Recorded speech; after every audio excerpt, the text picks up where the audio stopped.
All right. We are live. Troy Taylor, welcome back to the future of fitness, my friend. Thank you for having me back. I'm surprised you wanted me a second time, but I certainly appreciate it. Well, as you know, and a lot of my friends know, and a lot of my colleagues know, I'm just a big fan of Tonal. I've had one for years now. I use it every week, multiple times a week. I've just got into ski season to time myself here, and my legs feel great. I don't miss necessarily heavy barbell work like I used to do. My body feels really good.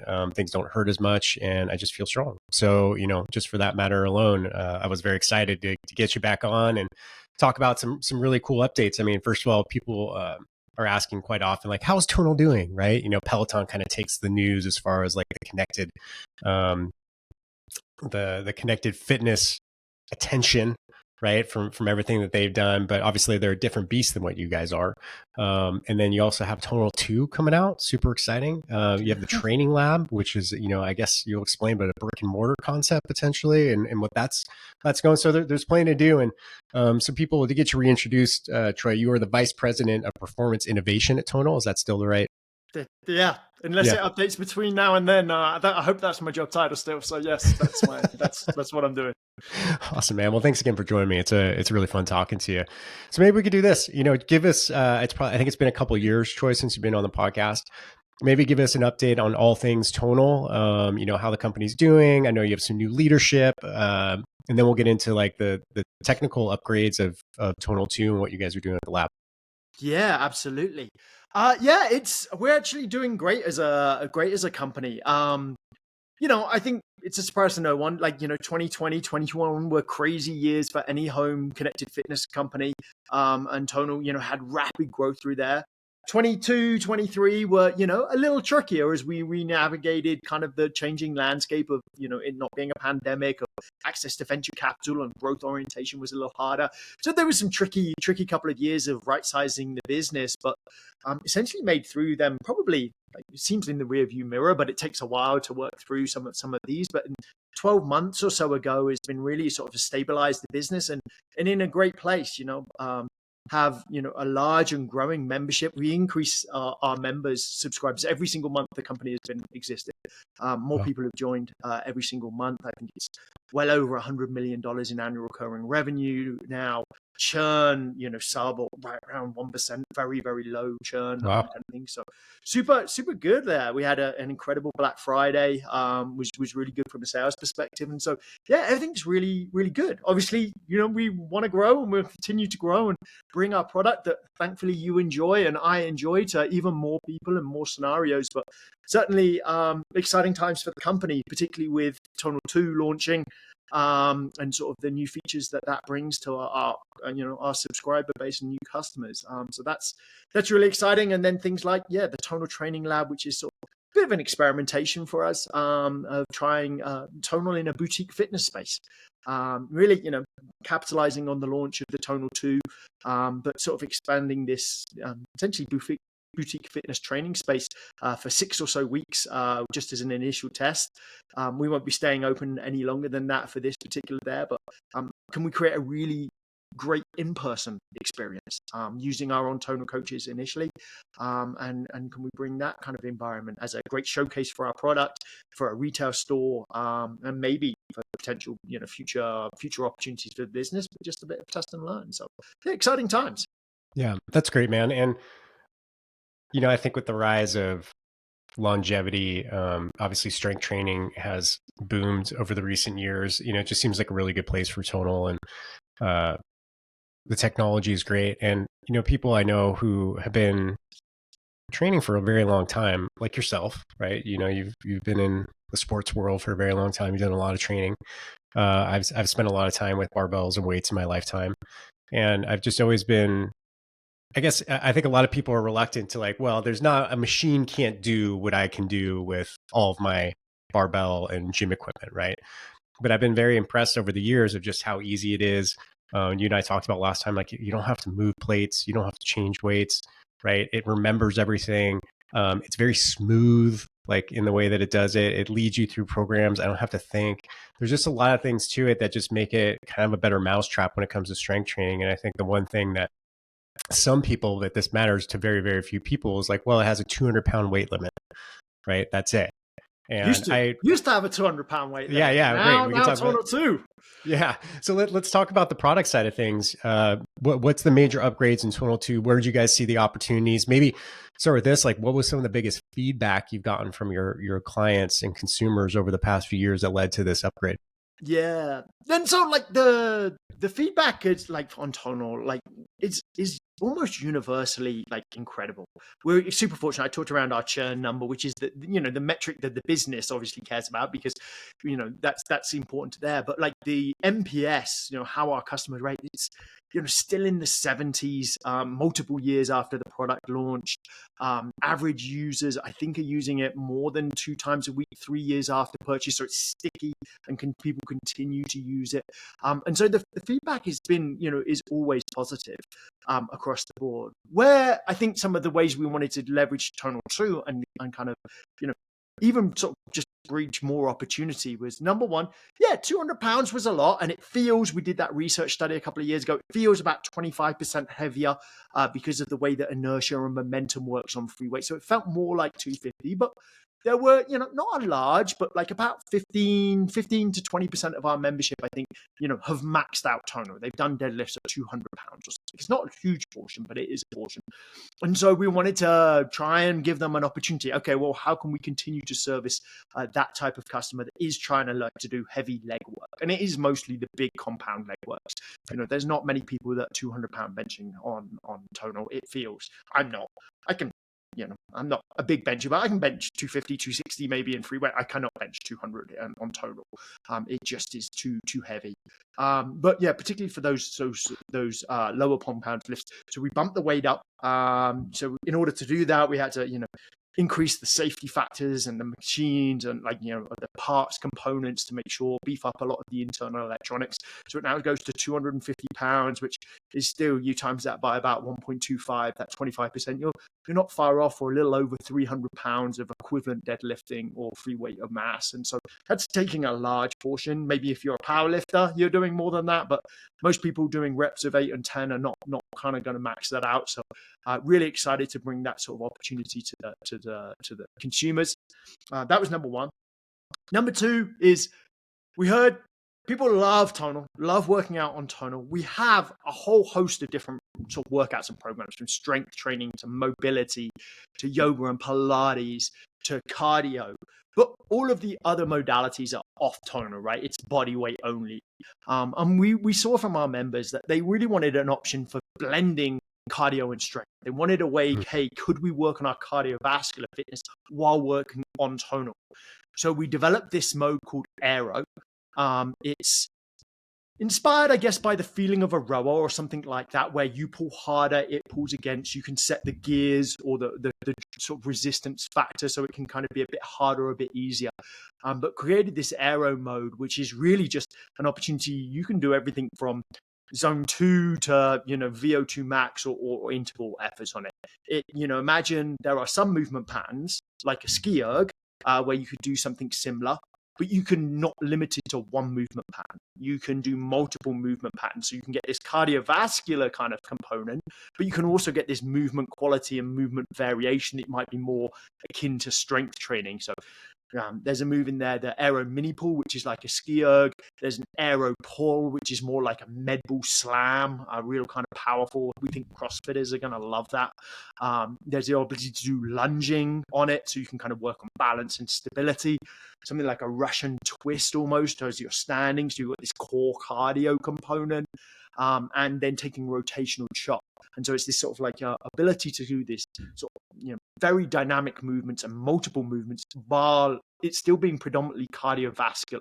If you jack it up to 10 and do the drag factor really high, like you would on an erg or a thing, there's a strength and muscular component to it, but it's primarily heart, lungs, cardiovascular system. We wanted to be able to kind of, really bring that on Tonal cardio experience to our members. So that's two. There's two more to talk around. We wanted to integrate a front-facing camera, and so there's always been a camera on Tonal. It was only used on our Smart View form feedback. You'd never see the images. It's used, particularly on tricep extensions and a couple of others to inform our algorithms. But it wasn't as good as we wanted it to be. And so we've installed a front-facing camera. So now every time you lift, you'll get a picture-in-picture pop-up front-facing. You can see yourself. You can see your movement. There's pose modeling, going on top of that, so we can measure movement patterns. Hey, we noticed you're swaying to the left or right in that lunge. We can review that on the phone app. It will go real time as soon as you finish your workout, be on the app, so you can see every single exercise of every single set, of every single rep that you've done. And the coaching cues that are involved in that. So super excited. We also can use that for selfies and, to promotional kind of things at the end of the workout. You can see how sweaty you are. And then finally, there's probably some other things I'm forgetting, but the fourth one was drop sets. So this is back compatible to Tonal 1 as well. This is not exclusively to Tonal 2, but drop sets are a well-known training technique that we've probably all done in the gym. Probably most commonly run the rack, right, with some dumbbells and bicep curls. So I start with the 30s, I work till I'm relatively tired, pick up the 25s and do the same, then pick up the 20s. And so we wanted to bring that kind of training concept into the 21st century.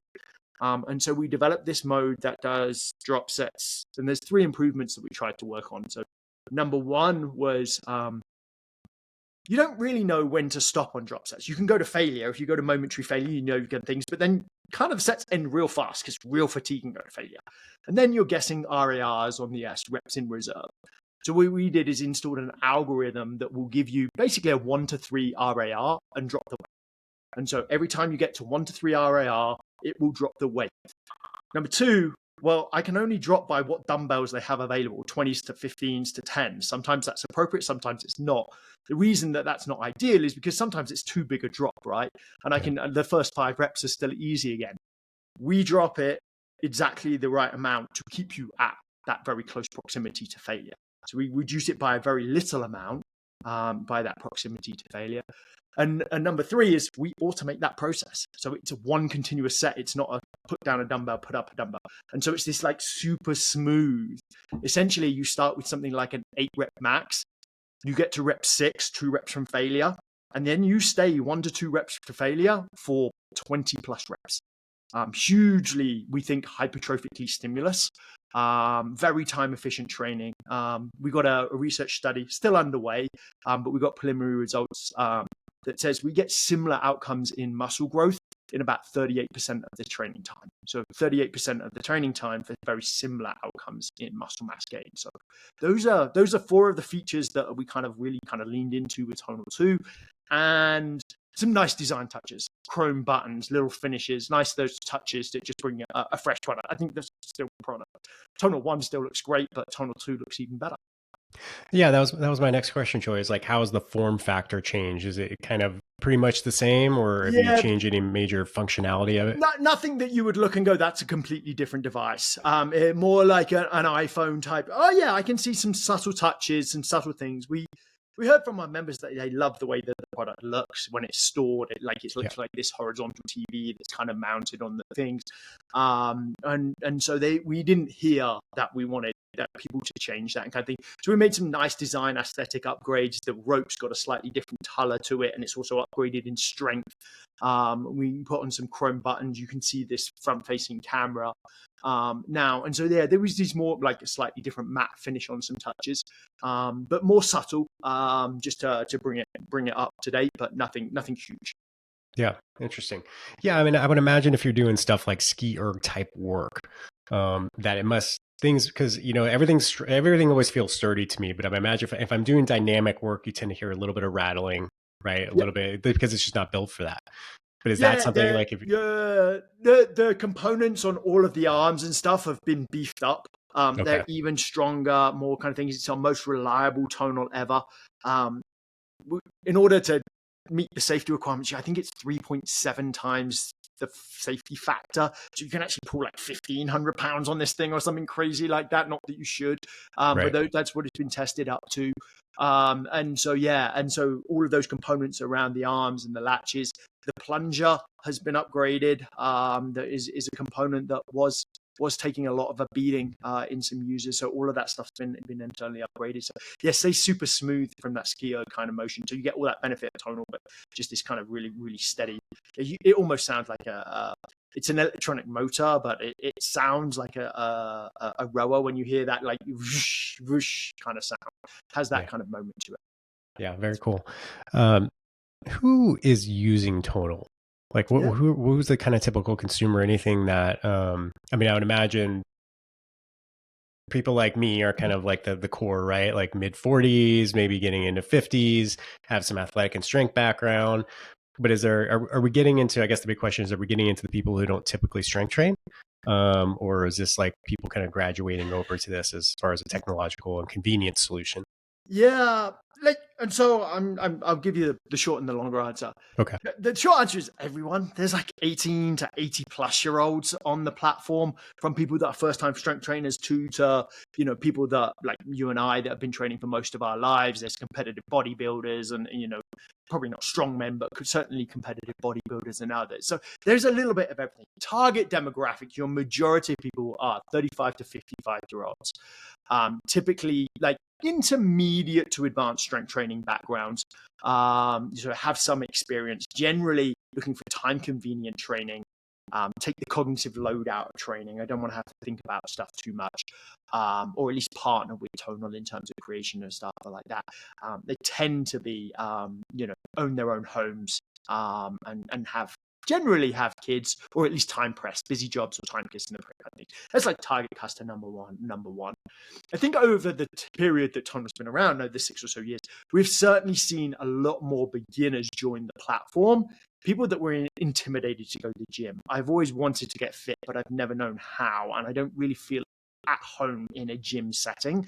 And lots more of those. I'd say that sort of target 2 that has come onto the platform. Not something that we've necessarily intentionally fostered. We're great to have them and certainly try to support them and continue to do so. But certainly people is like, now there's a solution that gets me these strength training goals, gets me the coaching and competency that I'd like, but I don't have to go, to buy, to a gym that I don't feel where I fit in. And then the other kind of customer is the active aging customer. Certainly seeing more and more people.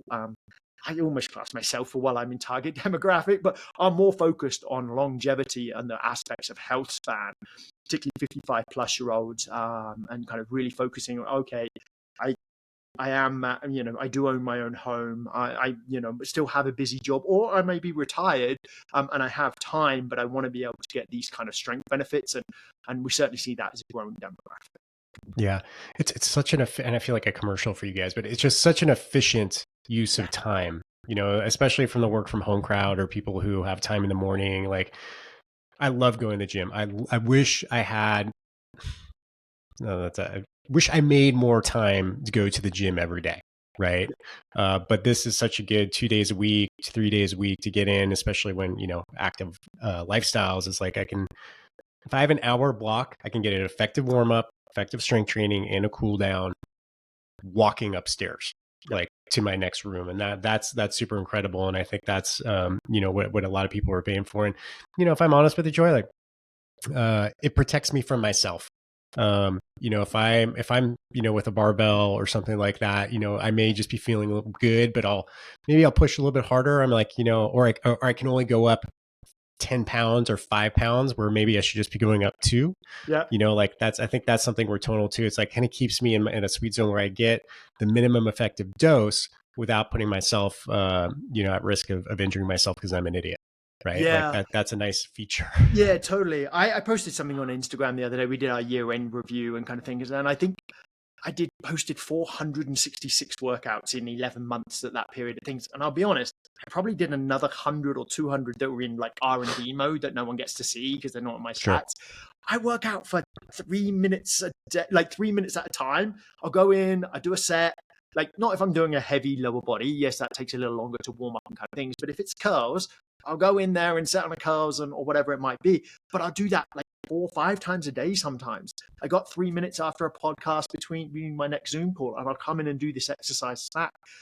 That's personally. Like I'm wearing the logo, like I love that convenience factor of being able to get in these micro workouts because that's how I would make time an hour in the day, but yeah, I have a busy job. I have a couple of kids. I got I got other stuff to do. And so it's great for me that I can get my training in while not having to dedicate an hour and a half to go to the gym in order to do that. And then, yeah, the concepts of like progressive overload that are built in, but like moderate progressive overload, not like Troy, right? 10 years ago, I used to deadlift 450 pounds. So let's load up the bar. And I might get it up one time and then I'll be done for the next like 3 weeks. Okay, well, Tonal remembered I only did, 180. So I probably should do 181 or 182 might be a better idea, Troy. Yeah. My Tonal remembers I'm not 35 anymore. Yeah. That's funny. I don't remember that, but my Tonal will. I'm asking for a friend here. Are you guys having like a Tonal 1 swap program where people want to upgrade to Tonal 2? As we record this podcast, I'm not 100% sure. Okay. In terms of what that upgrade cycle looks like. We certainly value all of our members in terms of there, but I couldn't tell you as we're recording this podcast, a little in advance of the launch, exactly what those plans would be. But certainly Tonal will communicate those to you through your email kind of things of any upgrade options that are available. Yeah, awesome. And just so people understand too, like we're recording this about 3 weeks before the embargo of the announcement. So this will be out just afterwards. So just to clarify. Okay, so I want to talk about the studio. I've always thought, whenever I tease my wife with like, hey, maybe I'll open another gym. She's like, no. You want a divorce? Yeah, exactly. But I always think like, I would have a concept either including tonal units or maybe built completely around tonal units would be a very effective model, right? In a commercial setting, because obviously space, right? Footprint, safety, programming. You can still be a coach. You can still teach nutrition. You can still teach lifestyle, but you can work a lot of people through and focus on things that people like to do when they're coaching, and you could still have power. Like I could have racks in the studio as well if I want to work specifically on power movements, right? That necessitate that type of equipment. So I think it's a really interesting play. I haven't seen anybody do it yet. I'm sure they're out there, but you guys are working on it. So tell me about it. What is the training lab? Yeah, the Tonal Training Lab, you and I have had similar ideas over the last couple of years, and we've just been trying to like figure out when would be the right time, what's the right opportunity to test this out. And we really decided that the launch of Tonal 2 and capitalizing on that would be a great time to test this model. It really is a chance for our members to celebrate the new year and work out together. Look at the opportunity. Yes, there's a press and PR component for Tonal 2, so get 3 people through there, but also so we can expose new people to the brand that maybe haven't tried Tonal and would be more likely to do it in a group fitness class, or the customers that want to do a bit of hybrid training, right?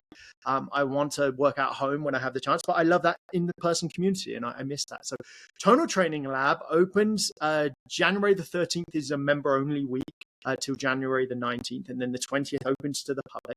It's a 6-week pop-up in Soho, New York. It will be led by on-tonal camera coaches. And so they will be your coaches for the period. There's 8 tonals in the space. So it's, I would say, like a hybrid between like small group training. I was listening to your podcast episode with Vince, I think fairly recently, and sort of more like full boutique fitness studio. So it's 8 tonals. So we're going for an intimate kind of a look, so you can kind of get a feel on there. Plus a coach's tonal and a retail store aspect to it. But it's really an opportunity to test that model, to show off the Tonal 2s, the aero features, the drop set features of Tonal 2. And also to see, is this a great experience? Like we in our office in San Francisco, I've been running these workouts for years. Like we have 6 tonals in a room and execs, and we come in, and I always love it. Like I like working out at home. That's my jam. I don't need to go to the gym anymore.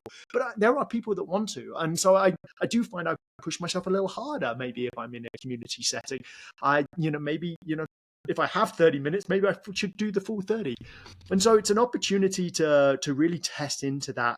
And for all the reasons that you said, yeah, I don't like boutique fitness personally a ton, a lot of it, because I don't like sharing equipment and sweat. I like my own station and my own space. So it's one tonal, one member. Like, this is yours. You can do cardio on it. You can do strength training on it. You can do all of the features, all of the modes. And so you kind of have this 7x7 space is yours for the entire session to do there. You get in real life coaching by some world expert coaches, but you also get like tech enablement, right? You'll still get form feedback. You'll still get the video of, they're playing. So you get this tech enabled experience, but in real life. And you'll get this community aspect of working out with whether it's your members or fellow kind of components. So really excited to see how it goes and test and learn and see what members and the general public think about it. Yeah. It's interesting timing. Like, I think by the time this comes out, Proof 3, so Jim Kroll and Jason Crow will be launching their longevity-based thing. A lot of it is based what you're talking about is like, well, it's individualized programming, but it's done in a group setting because people love that community and they still want to be coached, right? Like, I think about if I personally had a cohort of 4 to 6 people that I really enjoy training with, right? Maybe I have things in common and it's kind of our social time, but we come in, but we're still doing things because, Eric's left shoulder's junked up. So he can't do all the things that, Steve or Julie can do.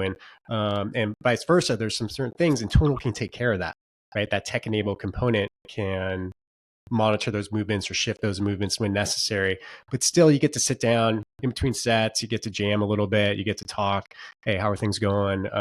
Maybe grab some have your protein shake and stretch afterwards. Like, there's a lot of components to the community thing that are awesome, but having that individualized experience within a group dynamic, I think, is really part of the future of fitness.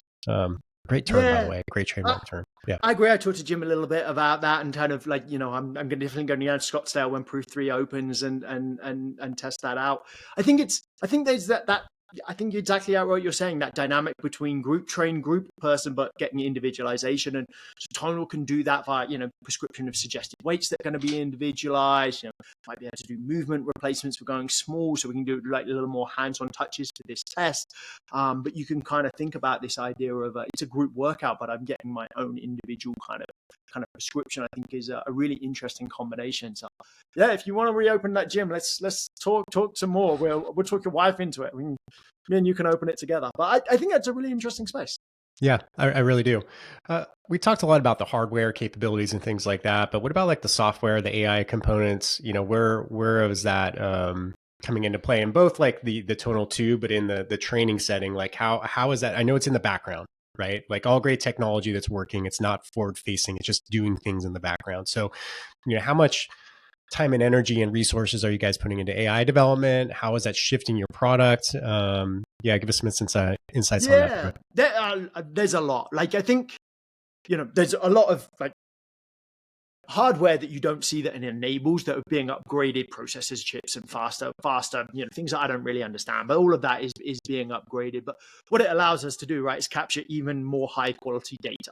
I think that's the sort of the kind of the genesis of any good AI project is what data set do you have, and nowadays almost what proprietary data set do you have. So you've got like your typical generative AI, your open AI or whatever it might be, which can give you, a recent graduate from a personal training kind of things level of advice as a generalization, but can't personalize it to you. And I think where we're investing our time and things, how do we merge our proprietary data sets around what we know about our population as a whole and what do we know about you as an individual? And how do you layer that on top of other sort of maybe open source or kind of more broadband AI solutions. So the team spends a lot of time and is working on a lot of features, not that I can always develop to talk about, but around how we make better personalization recommendations.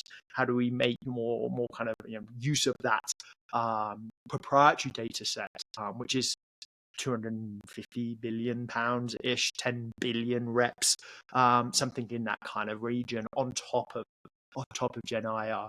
And then you've got the other side of AI, which is this pose modeling, right? We've now got a front-facing camera. So we've already captured and will continue to capture even more pose model data around human movement at very large scales.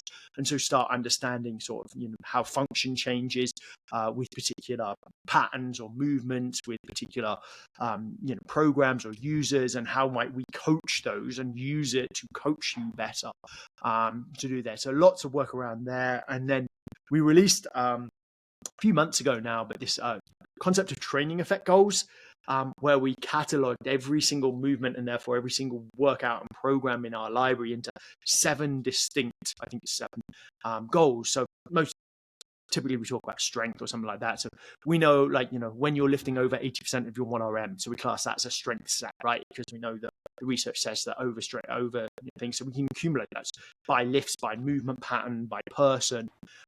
We know that, in order to, I'm trying to think of another one, but functional strength, we want a bit more like movement pattern for us. That's like a little more space of stability support challenging. So we can rate, hey, these are like, you worked on functional strength here because you worked on split squats or lunges or rotational movements, and these other patterns. And so we basically catalog our entire library, and then what you've done as an individual.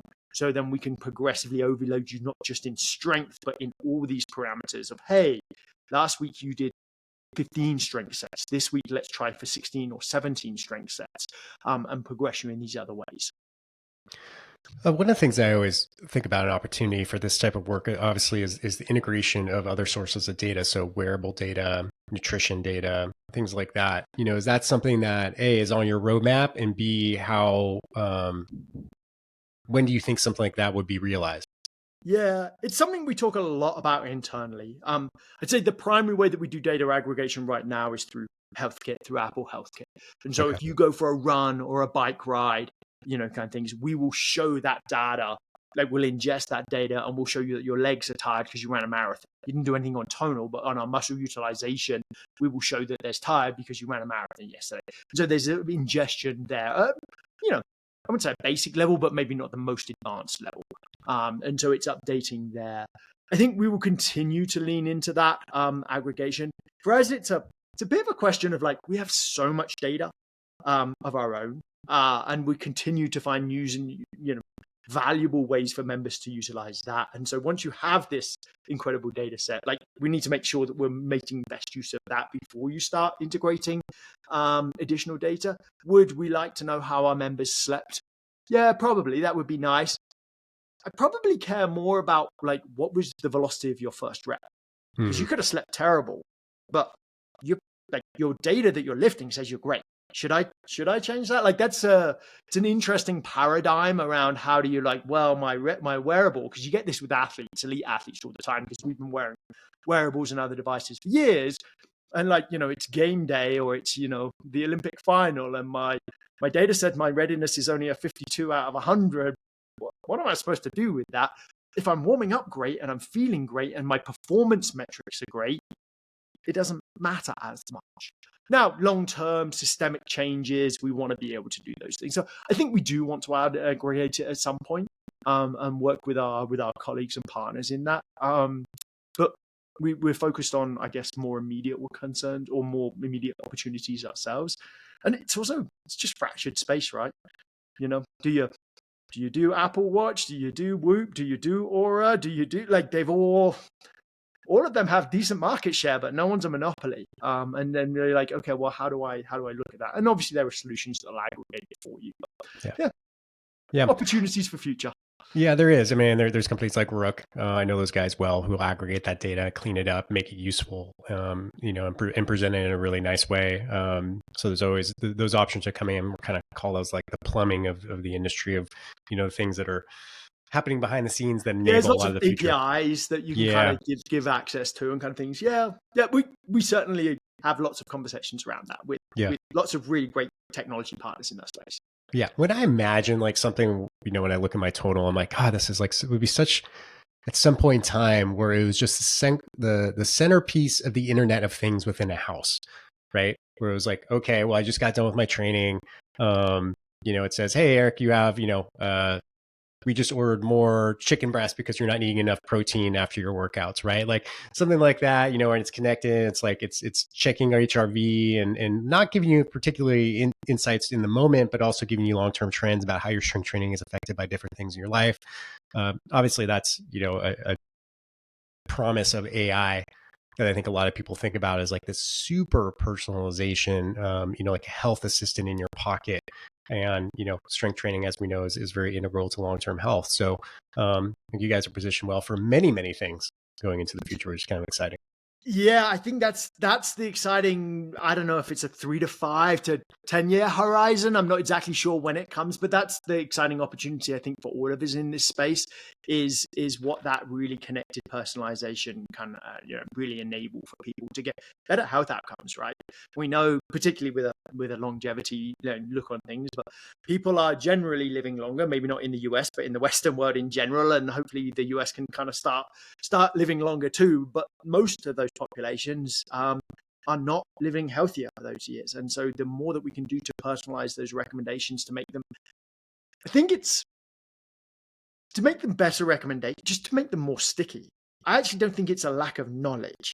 I don't think you or I, and I think the general consumer, maybe I'm biased, but I think they know they need to eat enough protein. They just don't do it, or they know they need to train. Maybe protein might not be the best I one. don't know, Troy. But like, I think at least as it goes to health and fitness, I think some of them know. We just don't. Knowledge doesn't lead to change and behavior change. And so what I'm thinking is the data and the integration for personalization recommendations that make them more sticky. It feels more personal for me, therefore I'm more likely to do it. Like why every email you get from any company you ever signed up to is like, hey, Eric, because they're trying to be personal to you. Yeah. I know 150,000 people got this same email, but it's for me. But if you can resonate with better messages and more personalized things, I think there's a stickiness to it. So I guess the combination between the information that they're getting and the personalization of how it feels for me is always kind of important. Yeah. And timing. I think Yeah, that's the thing that people forget about personalization. It's not just your personal journey, but it's hitting people with the right message at the right time sure. when they're emotionally available to accept that message, or, something in their life is keen, or they just made a major progression in their training and lifestyle. And now they're time for the next, they're ready for the next step. I think that's the big thing that people kind of forget about is the actual timing. We're very emotional creatures. So you got to catch us with the right message at the right time, and that'll be way more effective. So very cool. Yeah, you guys are very well positioned.